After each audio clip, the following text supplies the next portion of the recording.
Hi, this is Mika and I'm currently here in Ho Chi Minh City, Vietnam for embryo freezing or cryopreservation. And nasa phase pa lang ako ng ovarian stimulation. So, meron akong ini-inject na daily hormone injection. So, sa video na to, papakita ko sa inyo kung paano ko nag-prep and paano ko ini-inject sa sarili ko. So, ito yung gamot ko. Porygon or I don't know. Porygon or Puregon.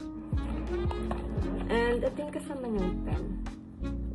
Meron din tayong alcohol prep pad. Ayan. And sterilized cotton balls. Naghugas na ako ng kamay pero eto, gagamit pa rin ako ng alcohol.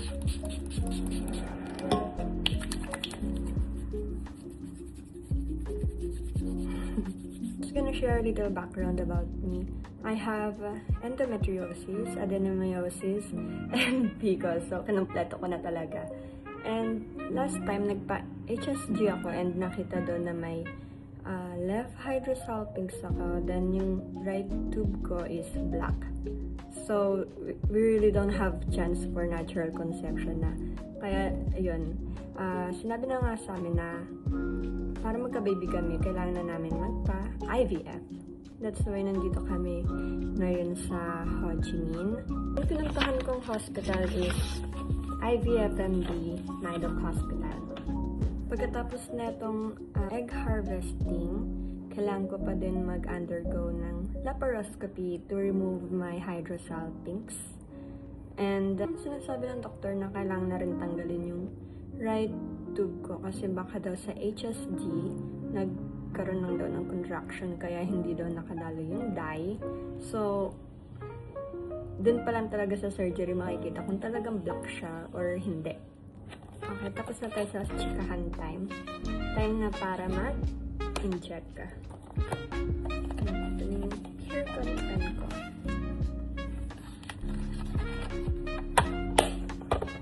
I-unscrew lang natin siya. Yan, ganito siya sa loob. And, i-open ko na yung Puregon ko.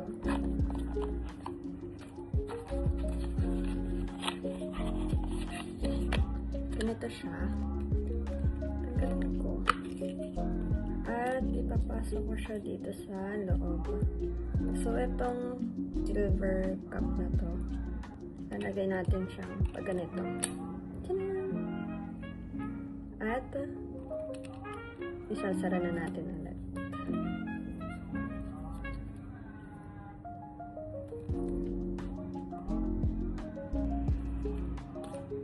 Yan, nasa loob na siya. Yan, lilinisin ko muna yung bago ko ilagay yung needle.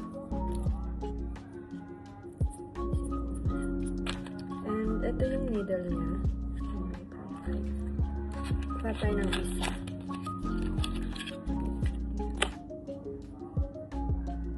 Bubuksan lang natin ito. So, ayan yung needle. At itutusok na natin siya dito. Ayan. Ayan, may another takip pa siya. Tatanggalin ko lang ito pag ready na ako mag-inject. Before that, siset na natin to sa 300 IU.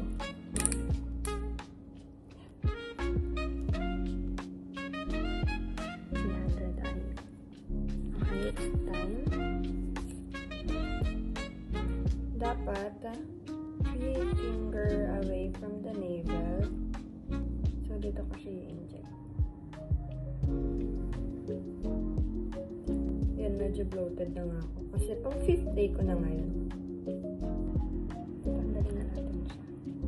So, ayan yung microfine needle. Dito ko siya i-inject.